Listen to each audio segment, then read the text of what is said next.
This is why you should never believe in rumors. One day Liliana heard a story from her friends, but she could have never expected this story would change everything. They said there was a woman buried in the nearby cemetery who was rumored to be a witch, and if anyone went to her grave then she would drag you to hell. But then things took an unexpected turn. Liliana's friend dared her to go to the witch's grave and put a knife in the ground to prove that she was there. When they arrived, all her friends waited by the car while Liliana went into the cemetery alone. She was terrified, but she found the grave, raised a knife and stuck it into the ground, saying, "Take that, you old witch."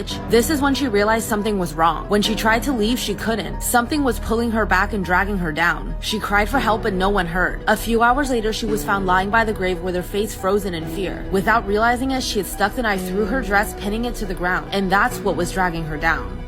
This is why you should always be honest. Once there was a bus driver who made a horrible mistake, but the way he tried to fix it was even worse. So this bus driver worked for the local county hospital. One day he was driving 20 patients to the insane asylum when he got thirsty. So he decided to stop the bus on the side of the road to get a drink. But when he got back on the bus, he realized what a terrible mistake he made. The entire bus was empty. All the patients had escaped and was nowhere to be found. Worried he would lose his job, the driver came up with an idea. Something he would come to regret years later. He drove the empty bus to a nearby bus stop and waited for people to get on the bus. Then he drove them all to the insane asylum and said that they were especially delusional and needed to be restrained. Many months later, the staff finally realized what was going on, but by then it was too late. A lot of those people were actually pushed to insanity, and to this day, the real patients still have not been found. This is why you should never believe what you see on social media. Once there was a woman who saw a very strange ad on social media for diet pills. It said it was a new kind of pill with a special ingredient that would guarantee weight loss in just a few weeks. But she could have never expected the horrifying things this would lead to. She ordered an entire month's supply and started taking it immediately. In just a few days, her appetite completely disappeared. But the thing is, the pills worked a little too well. She started losing weight unusually fast, to the point where her stomach started hurting and she felt tired all the time. Eventually, she had to go to the hospital.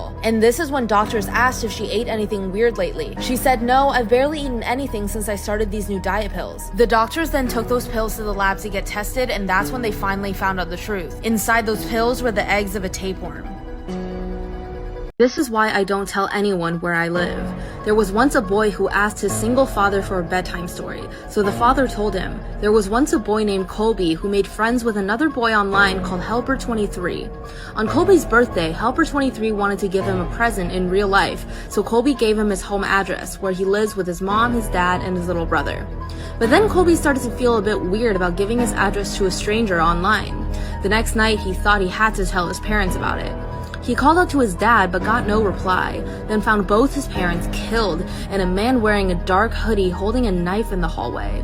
As Colby started to beg for his life, he hears his little brother crying in the next room. The intruder then strangles Colby and leaves the house with Colby's baby brother.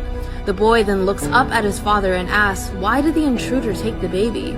To which his father just calmly smiled and said, "I've always wanted to be a father."